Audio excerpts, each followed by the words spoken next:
চরিত্র আছে এপারে কারা যেগুলো অমানুষ সুয়াদ মুহূর্তের ভিতরে চেঞ্জ হয়ে যায়, এগুলো মানুষ না, খারাপ। ইসলামী আন্দোলন নিয়ে কত মাথা ব্যথা করে গেলাম। 1987 সালে ইসলামী আন্দোলন প্রতিষ্ঠিত হয়েছিল। কত বছর?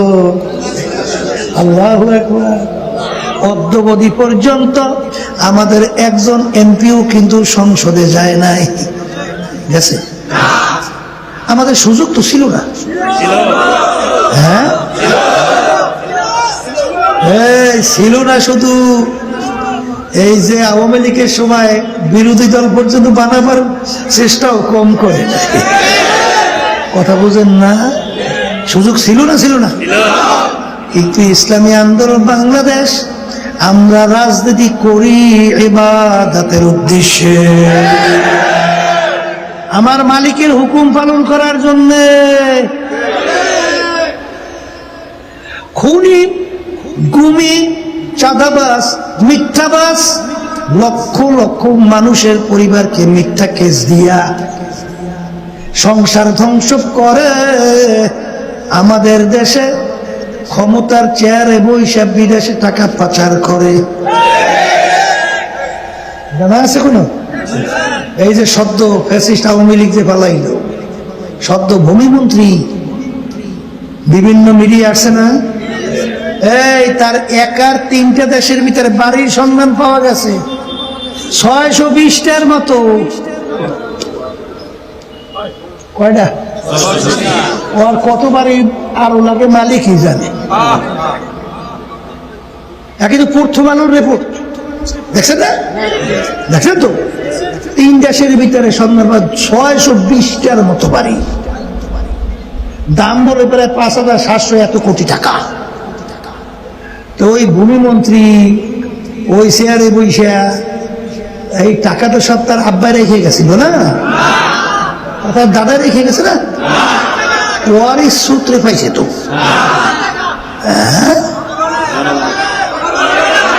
আরে আফসোস।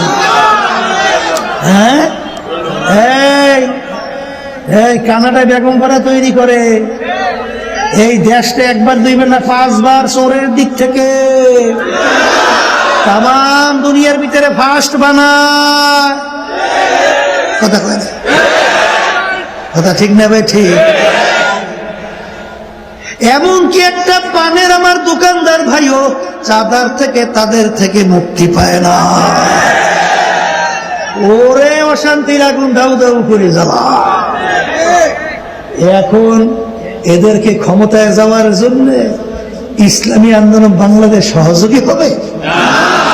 আসতে বলে এরা ক্ষমতা ওঠার জন্য আমরা সিঁড়ি হিসেবে আমাদেরকে পারাইবে, আমরা সিঁড়ি হিসেবে ব্যবহৃত হব।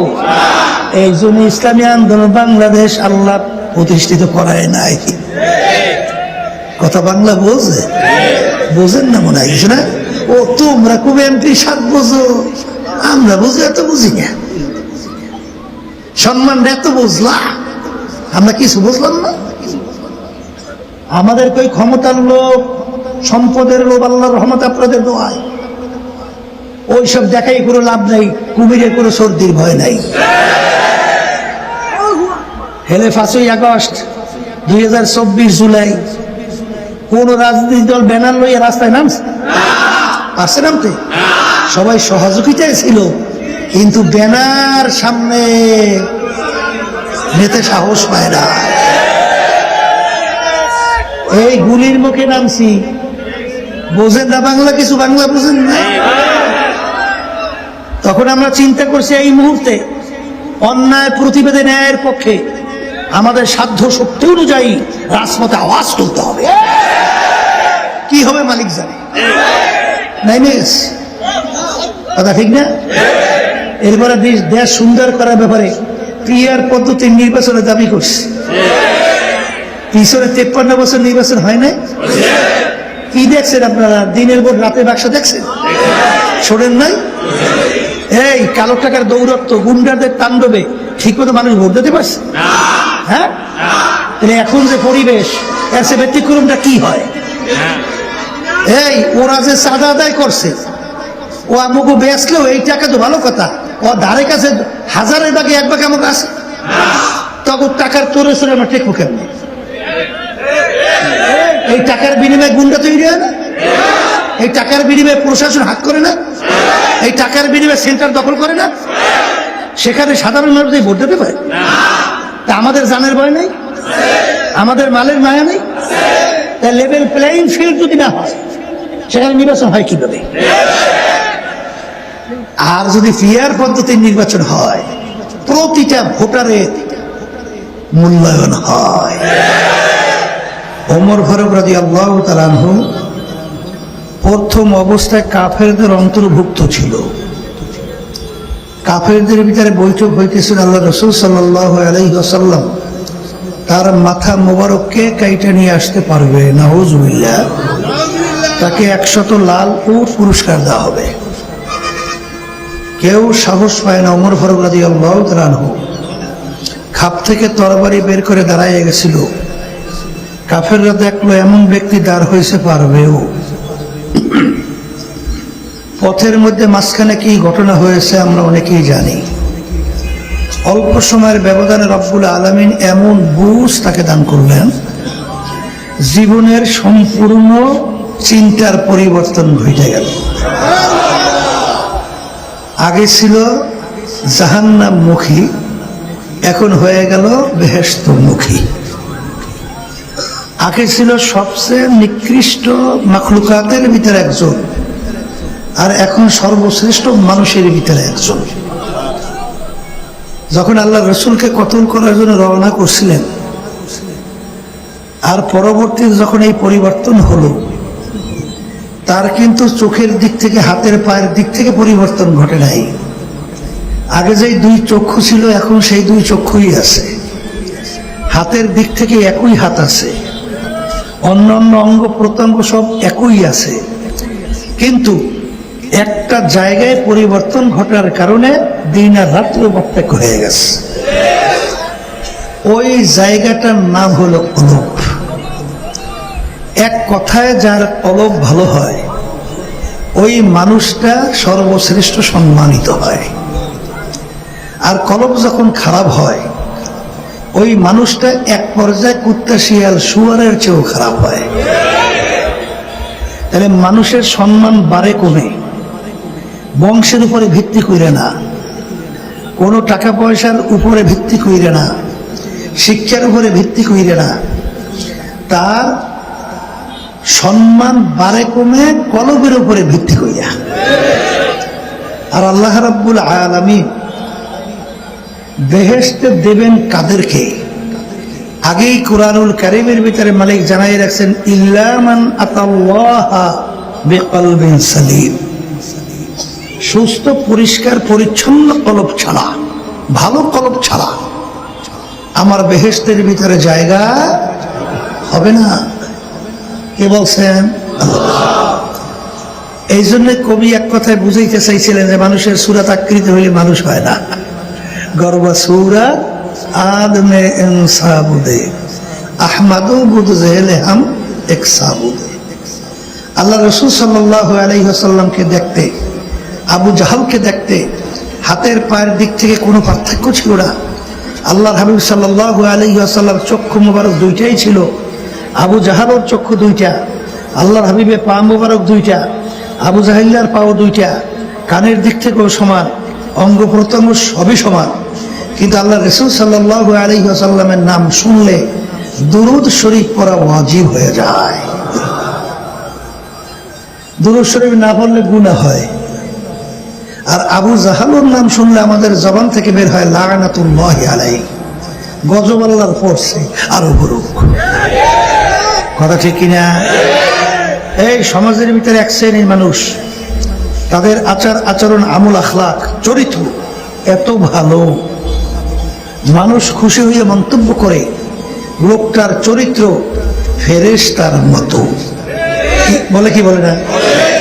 আবার দেখবেন এক শ্রেণীর মানুষ, ওর চাল চলন, আচার আচরণ, আখলাক, আমল এত খারাপ, মানুষ অতিষ্ঠ হইয়া ওর ব্যাপারে মন্তব্য করে লোকটার চরিত্র কুত্তার চেয়েও খারাপ। যাকে বলছে ফেরেশতার মতো আর যাকে বলছে কুত্তার চেয়েও খারাপ, দেখতে চোখের আকৃতি অঙ্গ প্রত্যঙ্গে পার্থক্য কি আছে? তাহলে মানুষের আকৃতি সুরতে পার্থক্য নাই, তাহলে যে কোনো একটা জায়গায় পার্থক্য আছে না? ওই পার্থক্যটা হলো কলবের পার্থক্য। কথা ঠিক কিনা? বেলাল হাবশী রাদিয়াল্লাহু তাআলা আনহু গোলামের ছেলে, গোলাম, আব্বাও ছিল গোলাম, তিনিও কি গোলাম। শিক্ষার দিক থেকে বকালাম, কিচ্ছু জানতেন না। পয়সার দিক থেকে নিচ্ছ, গোলামের ছেলে গোলাম, পয়সা পাইবে কোথায়? ওদিকে আবার চেহারার দিক থেকে কালো, কালো মানুষ দেখছেন না? এই বংশের দিক থেকে নিচু। দুনিয়া চলার জন্য যে গুণ দরকার একটাও আছে, কিন্তু আল্লাহ এবং আল্লাহ রাসূলের কাছে তার সম্মান কত। ওমর ফারুক রাদিয়াল্লাহু তাআলা যখন আলোচনা করতেন তখন সম্বোধন করতেন সম্মান সূচক শব্দ, সাইয়েদানা বেলাল, আমাদের সর্দার বেলাল আসছে। কথা ঠিক না? এই যার কারণে অন্ধকার পর্যন্ত পরিষ্কার হয় নাই। জিবরাইল আলাইহিস সালাম হাজির, আল্লাহ হাবিব জিজ্ঞাসা, ভাই জিবরাইল, অন্ধকার পরিষ্কার হয় না কেন? হে আল্লাহ রাসূল সাল্লাল্লাহু আলাইহি ওয়াসাল্লাম, আপনার মসজিদে আজকে আজান হয় নাই কেন? ফজরের আজান। বলে বলো কি? ভাই জিবরাইল, অন্যান্য সময় আজকে ভালোভাবে আজান হয়েছে। বলে আল্লাহ রাসূল সাল্লাল্লাহু আলাইহি ওয়াসাল্লাম, প্রতিদিন আপনার এই মসজিদের আজানের শব্দ মালিকের আরশে পৌঁছে। আজকে আপনার মসজিদের আজানের শব্দ আল্লাহর আরশে পৌঁছে নাই। বেলালকে নিয়ে এসে আজান দেওয়ান, নাহলে অন্ধকার পরিষ্কার হইবে না। কি বুঝেন? আল্লাহ রাসূল সাল্লাল্লাহু আলাইহি ওয়াসাল্লাম যখন জিবরাইল আলাইহিস সালামের সঙ্গে বেহেশতের ভিতরে দেখার জন্য গেলে, বেহেশতের ভিতরে খরমের আওয়াজ পাওয়া যায়। কিসের আওয়াজ ভাই জিবরাইল? বলে আপনার বেলালের খরমের আওয়াজ শোনা যায়। আল্লাহ রাসূল সাল্লাল্লাহু আলাইহি ওয়াসাল্লাম যেই বাহনের উপরে বসে সর্বপ্রথম বেহেশতে ঢুকবেন, সেই বাহনের রশি কার হাতে? বেলাল হাবশী রাদিয়াল্লাহু তাআলা।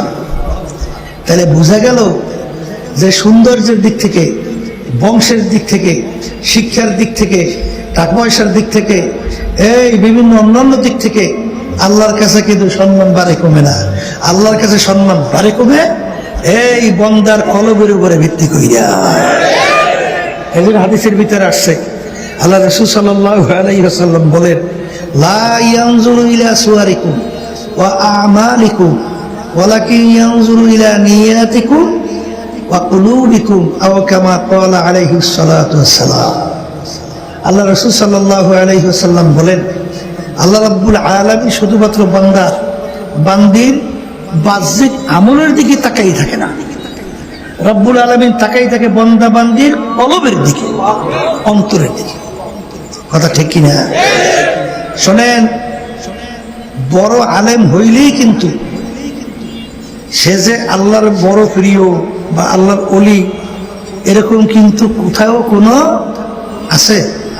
হ্যাঁ, বর্তমানে কিন্তু দেখা যায় অনেকে বড় আলেম বলে গর্ব করে। যার ভিতরে গর্ব আসবে ও তো শয়তানের খাসলাত আসছে।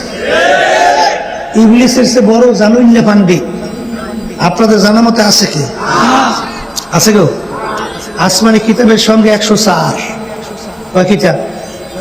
এই 104 কিতাবের ইলম আল্লাহ রাব্বুল আলামিন ইবলিসকে দান করছিল। কত বড় জানুন না পণ্ডিত? এখন বলতে হবে না যে মাওলানা, শাইখুল হাদিস, মুফতি, মুহাদ্দিস, এই অমুক তমুক সমুক, এর ঘরে মাওলানা ইবলিস বলা যাবে? কেন যাবে না? কম জানে? তাহলে আলেম কাকে বলে? আল্লাহ রাব্বুল আলামিন আলেমের পরিচয় দেয়, ইন্নামা ইয়াখশাল্লাহা মিন ইবাদিহিল উলামা। আলেম বলা হয় তাকে যার ভিতরে আল্লাহর ভয় পয়দা হয়ে গেছে, যার ভিতরে আল্লাহর ভয় আছে, সে হলো প্রকৃত আলেম। আর যার ভিতরে আল্লাহর ভয় পয়দা হয় না, সে যত বড় জানুন না পণ্ডিত হোক, ওটার ব্যাপারে আল্লাহ রসুল বলেন শাররু শিরারে শিরারুল উলামা। মানুষের ভিতরে নিকৃষ্ট ওইটা কথা ঠিকই না? আবুল ফজল ফয়েজির নাম শুনছেন? শুনছেন? কোন সময়? বাদশাহ আকবরের সময়।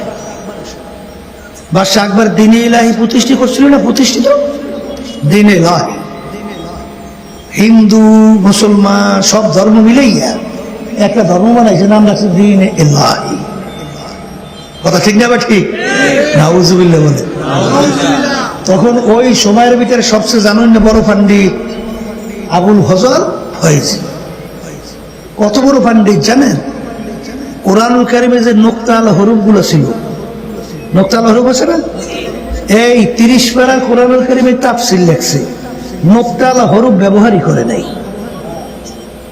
কত বড় জানেন না পণ্ডিত হইলে, এত বড় বিজ্ঞ জানেন না পণ্ডিত, কিন্তু হুব্বুদ দুনিয়া রাসু কুল্লি খতিয়াতি। আল্লাহ রাসূল সাল্লাল্লাহু আলাইহি ওয়াসাল্লাম বলে সমস্ত গুনার মূলই হলো দুনিয়ার মোহ। কিসের মোহ? আবার কোন? দুনিয়ার মোহ। বোঝেন তো?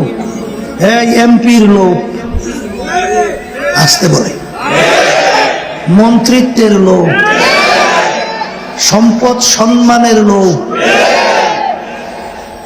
আমি অমুক সভাপতি, সেক্রেটারি, পীর, মুফতি, মুহাদ্দিস।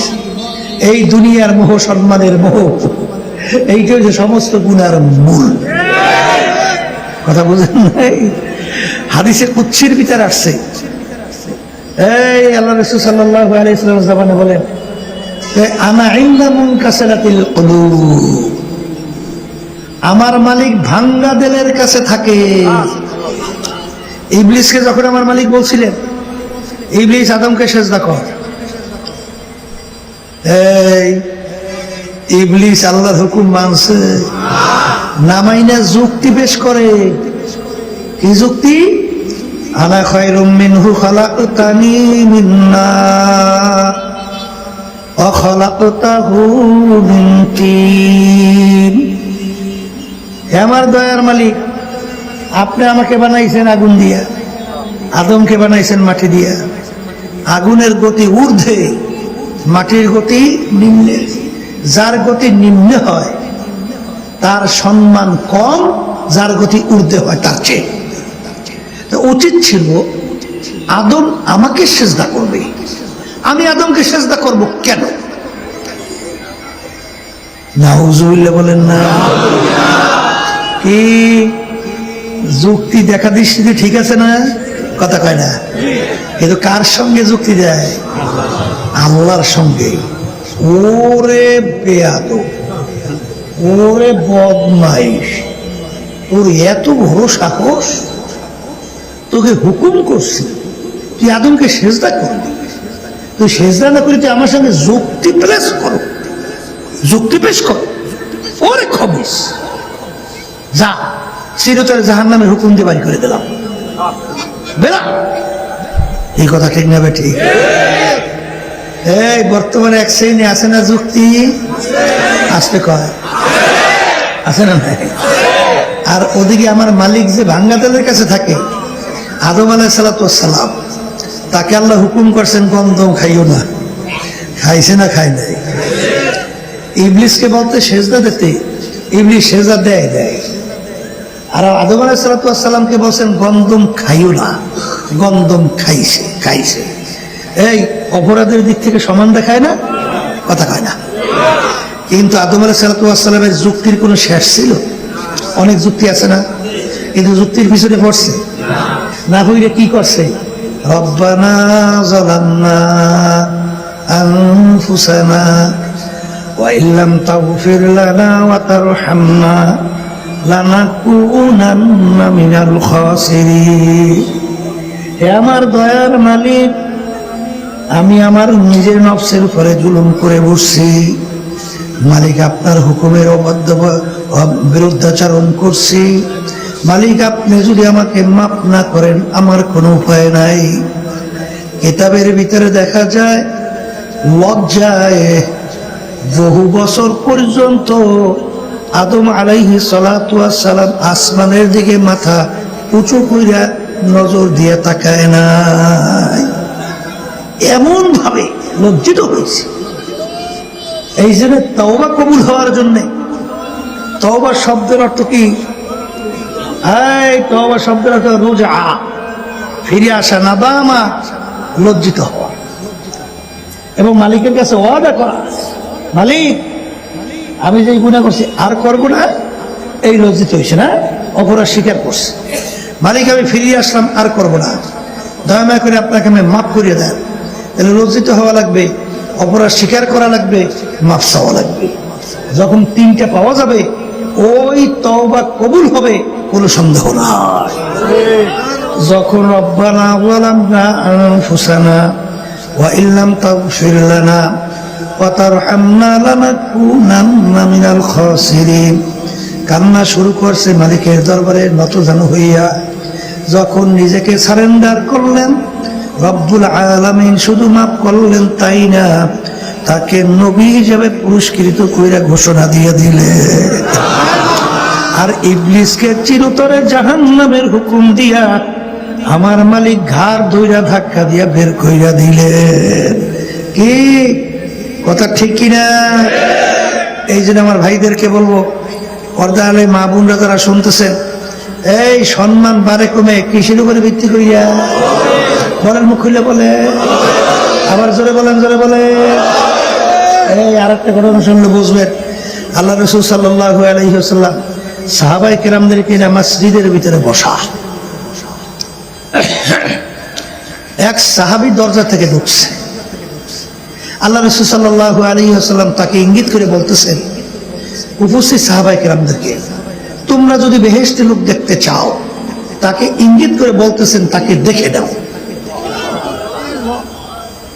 এই পানি এখনো পড়তেছে, উজু করে আসছে, জুতা ক্যাচের ভিতরে রাখা। এরপরে আবারও পরদিন বলে বেহেশতের লোক দেখতে চায়, দেখো। ওই একই ব্যক্তির দিকে ইঙ্গিত করে বলতেছেন, তৃতীয় দিন একই ব্যক্তি। সাহাবায়ে কেরাম আশ্চর্য হয়ে গেল। 3 দিন পর্যন্ত আল্লাহর হাবিব যাকে বেহেশতের কথা বলতেছেন দেখলে দেখিয়ে দাও, সে তো নির্ঘাত বেহেশতে, কোনো সন্দেহ আছে? তাহলে সে এমন কি আমল করে যে আমলের কারণে সে আল্লাহর হাবিব তাকে বেহেশতের সুসংবাদ দিলেন? এক সাহাবী সে চিন্তা করলেন তার আমল দেখতে হবে। সে যাই তার বাড়ির মেহমান হয়েছে। এখন দেখে আল্লাহর বান্দা ঈশার নামাজ পড়িয়া এই খানাটা খাওয়া খাইয়া এই আল্লাহুম্মা বিইসমিকা আমুতু ওয়া আহইয়া, মানে ঘুমিয়ে গেছে, আর কোনো ব্যতিক্রম কোনো আমল নাই। আবার যখন সুবহে সাদেক হয়ে গেছে তখন দোয়া পড়ছে, আলহামদুলিল্লাহিল্লাযী আহইয়ানা বা'দা মা আমাতানা ওয়া ইলাইহিন নুশুর। এই দোয়া হইলে সেই হুজুর সাইরে নামাজের মসজিদের ভিতরে নামাজ করলে ব্যাপার কি? তেমন ব্যতিক্রম আমল তো কিছু দেখলাম না। সারা জায়গায় জায়গায় আল্লাহকে ডাকবে, তাহাজ্জুদের ভিতরে লিপ্ত থাকবে, এই কোরআনুল কারীম তেলাওয়াত করবে, অন্যান্য ইবাদতের ভিতরে লিপ্ত থাকবে, এরকম কোন ইবাদত কিছুই দেখলাম না। এই 2-3 দিন থাকার পরে ব্যতিক্রম কোনো আমল নাই। সে রওনা করছে, জিজ্ঞাসা করে, ভাই আমি এই কয়দিন পর্যন্ত যে আপনার আমল দেখলাম, এর চেয়ে ব্যতিক্রম কোন আমল কি আপনার আছে? তখন সে বলেন, না ভাই, এর চেয়ে তেমন ব্যতিক্রম আমল আমার তেমন কিছু নাই। আল্লাহর বান্দা হতাশ। কি কারণে বেহেশতে সুসংবাদ আল্লাহ রাসূল দিলেন? কিছু দূর যাওয়ার পরে সে বলছে, ভাই আমার আর একটা আমল আছে। বলে, কি আমলটা? বলে, আমার আর একটা আমল হলো আমার কলবটা একেবারে ঝকঝকে পরিষ্কার। আমার কলবের ভিতরে কোনো হিংসা নাই, কি নাই, আবার বলেন না। এই হিংসার পিছনে পইরা দিনের রাত্র বানায়, রাত্রের দিন বানায়, সত্যরে মিথ্যা বানায়, মিথ্যারে সত্য বানায় হিংসার কারণে। বাংলাদেশেও কিন্তু অভাব নাই, আসতে পারে না? নাই, বাস্তবে কিচ্ছু নাই। এইটারে মিথ্যা বললে এইটারে বাস্তব করতেই চায়, আছে না? নাই, আছে। হিংসার কারণেই বেশি। কথা ঠিক না? ঠিক। এই সর্বনাই একদল আছে, মনে দেখতেই পারে না। সর্বনাই করছে কি করছে? হ্যাঁ, এই সর্বনাইতে মানুষগুলো গেলে সব বেনামাজি হয়? হ্যাঁ, এই সর্বনাইতে মানুষগুলো যাওয়ার পরে কি আগে আসলে সত্যবাদী, এখন সব মিথ্যাবাদী হয়েছে? আগে ছিল খুব ভালো মানুষ, সর্বনাই যাওয়ার পরে খারাপ হয়েছে? তাহলে সর্বনাই যাওয়ার পর হয় কি? সর্বনাই যাওয়ার পরে আল্লাহর ফজল করবে দেখা যায় যে এই মানুষটা কোনোদিন জীবনে পশ্চিমে আল্লাহর দিকে ফিরিয়া সেজদায় পড়ে নাই, সর্বনাই যাওয়ার পরে আল্লাহর রহমতে প্রথম জীবনে সেজদায় বসছে। এরকম ঘটনা আছে না নাই? গেছিলাম আমি উত্তরবঙ্গে, তখন তো আওয়ামী লীগ ফ্যাসিস্ট, তখন তো মাহফিল বিভিন্ন জায়গায় বন্ধ করে দিত না।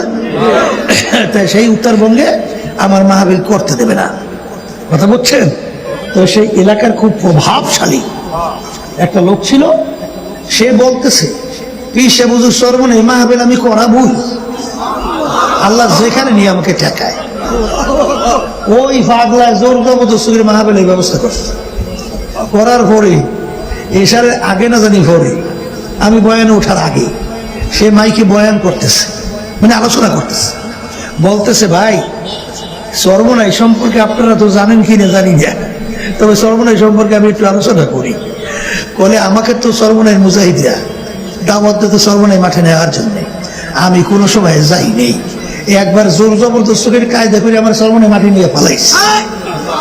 ফালাবার পরে সর্বপ্রথম আমার জীবনে আমি কোনোদিন আগে পশ্চিমে সেজদা দেই নাই, কিন্তু চরমনাই মাঠে যাওয়ার পরে আমার জীবনে প্রথম আল্লাহর সামনে কুদরতি পায়ের ভিতরে পশ্চিমে সেজদায় পড়ে গেছে। সেই আলোচনা করতেছে। তাই লোকটা যাওয়ার পরে ভালো হয়েছে না খারাপ হয়েছে? আসতে বলেন। হ্যাঁ, ভালো হয়েছে। আচ্ছা, তার সর্বনাশ যাওয়ার পরে মানুষ খারাপ হয়েছে কোন দিক দিয়ে? খারাপ হয়? ভালো হইতে হয়। তা ভালো হইলে সর্বনাশের বিরুদ্ধে তুমি আলোচনা করো কেন? সমালোচনা সর্বনাশ দেখতে পারো না কেন? কি সর্বনাশ করছে? হ্যাঁ, কি করছে নাকি? এসব হিংসার আগুনে দাউ দাউ। কিন্তু হিংসার আগুনে দাউ দাউ করে লাভ আছে? লাভটা তো শেষ হইব তোমার। আল হাসাদু ইয়াকুলুল হাসানাত। হিংসা এমন এক আগুন, তোমার সমস্ত যদি জমা হয় হিংসার আগুনে তোমাকে জ্বালাইয়া সমস্ত নেকি একেবারে ধ্বংস করে ফেলবে। আমি বলি নাই, আল্লাহ রাসূল সাল্লাল্লাহু আলাইহি ওয়াসাল্লাম বলছেন হিংসার আগুনে অনেক সময় ঘুমাইতেও পারে না। কথা বলে না? এক সাইডে আছে না নাই? এই উন্নতি যাকে দেখতে পারে না, হ্যাঁ যদি উন্নতি দেখে ওর ঠিক মতো ঘুম হয় না। শান্তিতে যে ঘুমাইবে কখন পর আর ঘুমও যায় কি যায় কি যায় না, যায় না, ঘুমও নষ্ট হয়, অশান্তি। পারলাম না। আমার এলাকার ভিতরে শুনতেছিলাম একটা লোক আছে বুঝছে, ওরে মানুষের ভালো দেখতেই হতো না। কারো যদি ছেলে মেয়ে বিবাহের আলোচনা হইতো, ও বলে ঘরে ঘুমিয়ে থাকতে পারতো না। ও বলে কোন সময় যাইয়া এই মেয়ের বিরুদ্ধে এই ছেলের বিরুদ্ধে কিছু আলোচনা না করিয়া বিয়া না ভাঙান পর্যন্ত ও বলে পাগল হয়ে যাইত। এরকম এক শ্রেণী আছে না নাই? হাসান হুসাইন রাদিয়াল্লাহু তাআলা আনহুমা, আলী রাদিয়াল্লাহু তাআলা আনহু বলেন, হে আমার বৎসরা, নিজের দোষ তালাশ করো, ওই নিজের দোষ তালাশ করে সংশোধন করো, অপরের দোষ তালাশ করতে যাইও না। দেখবার নিজের দোষ তালাশ করে সংশোধন করতে না করতে আর একটা দোষ আইসা যাবে, ওইটা সংশোধন করতে না করতে আর একটা আসবে। এরকম করতে করতে এক পর্যায়ে দেখবা হায়াতের বেড়া শেষ হইয়া যাবে, মালাকুল মউত হাজির। নিজের দোষ তালাশ করে শেষ করতে পারবা না, অপরের দোষ তালাশ করবা কখন? ভালো করে যাই না রাইখো বাজান, অন্যের গীবাত করা হকুল ইবাদ। হক কয় প্রকার? দুই প্রকার। হক কয় প্রকার? বলেন হকুল্লাহ, হকুল ইবাদ। হকুল্লাহ নামাজ রোজা সহ অন্যান্য ইবাদত, আর হকুল ইবাদ হলো বান্দার হক। তুমি একজনের ব্যাপারে গীবাত করলা, তুহমত দিলা, তার বিরুদ্ধে তুমি মিথ্যাচারণ করলা, তুমি ভালো করে যাই না রাখো। আল্লাহ হাবিব বলেন ইল্লা বিল হকুল ইবাদ, ইল্লা বিল হকুল ইবাদ, ইল্লা বিল হকুল ইবাদ। খবরদার বান্দার হকের ব্যাপারে, বান্দার হকের ব্যাপারে, বান্দার হকের ব্যাপারে সাবধান। আল্লাহ রাসূল সাল্লাল্লাহু আলাইহি ওয়াসাল্লাম বলেন বান্দা বান্দি মাফ না করা পর্যন্ত আল্লাহ কিন্তু এই হক মাফ করবে না। এই নিজের খাই নিজে বাঁচি, নিজের কবরে নিজে যাই, কবরের প্রশ্নের উত্তর নিজেরটা নিজে দেই, আর একজন চিন্তা করে মেলা বাঁচায় কথা খায় না। আরে নিজের দোষ তালাশ কর, সংশোধন কর, তারপর কবরে রওনা কর। কারণ এটা গীবত, তুহমত, মিথ্যা। যতক্ষণ মাফ না করবে ততক্ষণ পর্যন্ত আল্লাহ মাফ করবেন না। আর কিয়ামতের ময়দানে কঠিন মুহূর্তে কেউ কাউকে মাফ করবে পাইছেন কই? চিন্তা করা যায়? আরে নবীরা পর্যন্ত ওই হালাতে বলবেন ওয়াকুলু ইব্রাহিম খালিলুল্লাহি নাফসি, মুসা কালিমুল্লাহি নাফসি, ঈসা রূহুল্লাহি নাফসি। আর ওই মুহূর্তে তোমার মাফ করবে তো দূরের কথা, বলে যা আছে সব দিয়ে লাগে। কি কথা? নিজের চিন্তা বাঁচি গে, আর একজন লইয়ে তার ঘুমায় না। কি জোরে বলেন? কিন্তু যাই না রাখো, যেই বাতি আমার মালিক জ্বালাবে, ওই বাতি নিভাবার শক্তি কারণা। যদি নিভাইতে চাও তোমার সোসমস পইরা তুমি ধ্বংস হবা, আর কিছু হবে না। ওই ঘটনা শুনেন নাই? আব্বাস রহমাতুল্লাহ আলাইহি বলতেন জমিদারের ছেলে আর ধরেন রিকশাওয়ালা আমার বাজানের ছেলে, এই একই ক্লাসে পড়ে। আর আল্লাহ রাব্বুল আলামিন এই রিকশাওয়ালা আমার বাজানের ছেলে ব্রেন জেহেন তো এত বেশি প্রখর, জমিদারের ছেলে ব্রেন ট্রেন ভালো না। একজন এসে বলতে আছে, জমিদার সাহেব আপনার ছেলে যেই ক্লাসে পড়ে অমুকের ছেলে রিকশাওয়ালা, ওর ছেলে ওই একই ক্লাসে পড়ে, কিন্তু আপনার ছেলে ভালো পারে না, কিন্তু গরিবের ওই রিকশাওয়ালা ছেলেটা তো খুব ভালো পারে। এখন শূন্য জমিদার খুব খুশি না, ওর ভিতরে হিংসে উঠে গেছে। এখন বলতে আছে পারলে কাজ হইবে কি, পরীক্ষায় পাশ করবে না। এখন যে ভালো পারে পরীক্ষা হয়ে গেছে পাশ করবে না। গরিবের ছেলে first class first, first class first. এখন জমিদারের ছেলে ফেল, মানে ফেল ক্লাস ফেল, বুঝছেন? এখন এসে বলতেছে জমিদার আপনি কি বললেন? ছেলে বলে পাশ করবে না, আপনার ছেলে বলে এই তা আপনার ছেলে যে ফেল করছে ওদি ফার্স্ট ক্লাস ফার্স্ট। হিংসা বাড়ছে না কমছে? বলে পাশ করলে কাজ হইবে কি, চাকরি হইবে না, জোরে আসবেন না, মানে ওর উন্নতি সহ্য করতেই পারে। এখন যে ভালো পাশ করছে চাকরি হইবে না, পাইছে ও চাকরি। এই জমিদার কি বললেন? চাকরি হবে না, চাকরিও তো পাইছে। বলে চাকরি পাইলে কাজ হইবে কি, বেতন হবে না। এই কি চাকরি করলে বেতন পাবে না? পাইছে ও বেতন, ও জমিদার বেতন দিয়ে পাইছে। বলে বেতন পাইলে কাজ হইবে, ওই টাকা দিয়ে কোনো কাজে লাগবে না, মানে আর উন্নতি করে সহ্য করতেই। একদল বাইরে এসে সরবনের বিরুদ্ধে, মোড়ে সরবনের কথা শুনলে সহ্যই করতে পারে। এতে সরবনের ক্ষতিটা কি হয়? বরঞ্চ সরবনের প্রচারটা তোমার মাধ্যমে আরো ভালো হয়, কথা ঠিক না? এই জন্য রাগ হইয়েন না কেউ, রাগ হইলাম আছে। আল্লাহ নবীদের ইতিহাস ছিল কি ছিল জানে? যদি তাদের বিরুদ্ধে কোনো গীবত শিকায়ত করতো, এই হুজুর তাদের জন্য হাদিয়ে পাঠাইতো, কি পাঠাইতো? হাদিয়ে পাঠাইতো। এখন ওই ব্যক্তি এক হুজুরের খুব গীবত করতো, মানে সমালোচনা, তোহমা হুজুর হাদিও পড়ে। এখন এই ব্যক্তির বউ বলতে আছে, আপনি মানুষের মধ্যে পড়েন?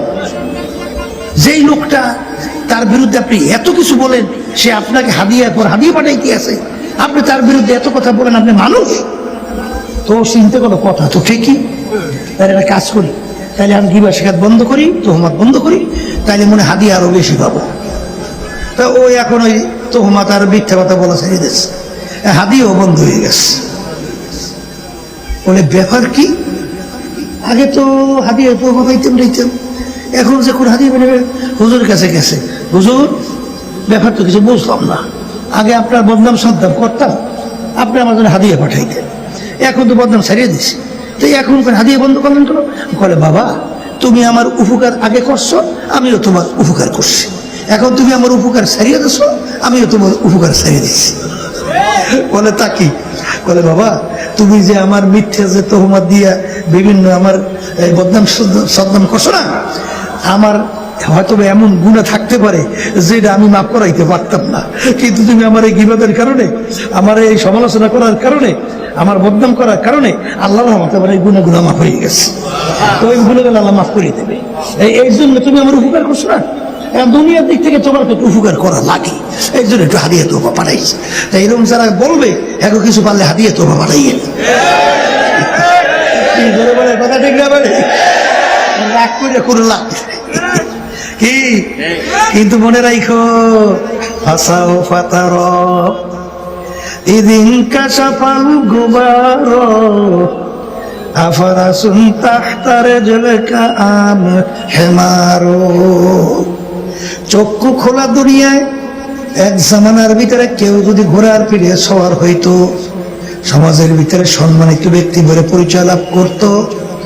এক ব্যক্তি সম্মান কামাই করার জন্য অন্ধকারে গভীর কিছু দেখা যায় না, ও ঘোড়ার মতোই তো দেখা যায় গাধা, গাধার ঘোড়া এক রকমের দেখায় না, অন্ধকারে তেমন বোঝা যায় না, ও তো গাধার পিঠে সওয়ার হইয়া যায় আর ঘোষণা করে, আমি অমুকের ছেলে অমুক, আমি ঘোড়ার পিঠে সওয়ার হইয়া যাই।